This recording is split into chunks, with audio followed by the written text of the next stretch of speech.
Even a few years ago, Brazil, like Britain, had a declining number of mothers breastfeeding their babies. Like many other countries, the convenience of powdered milk had been heavily marketed here. But when doctors realized the advantages of breastfeeding, the government needed to change mothers' attitudes. One new initiative was started last year here in Fortaleza, in the northeast of Brazil. The health department here set up an education program to tell mothers of the health benefits of breast milk and the importance of it for their babies. But first, the health department needed some help. What they needed was somebody to pass on the message, somebody respected by the people, somebody responsible, but also somebody who had access to all the members of the community. The answer? The postman. This is the central sorting office in Fortaleza.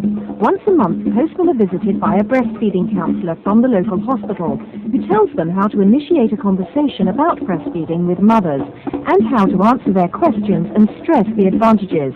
They're all kitted out with special T-shirts carrying the message, "Don't discard love and bonding."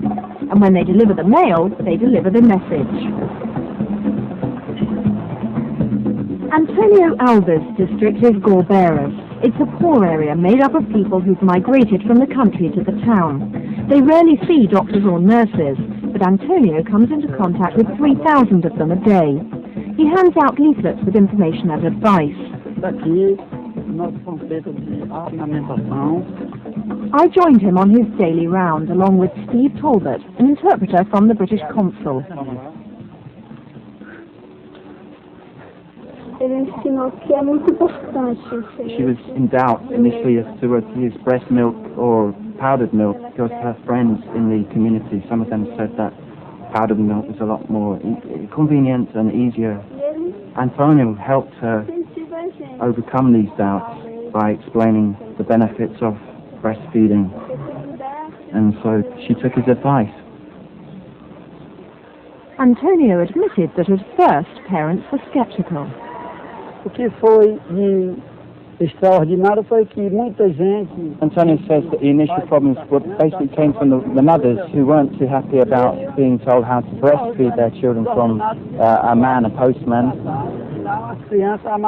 and also from their husbands who also weren't too happy about that. But he overcame these problems through persistence, and the parents changed their ideas, and he can bring that message every time he brings a letter. And in just 1 year, Antonio and his colleagues have doubled the number of breastfeeding mothers, according to the local hospital.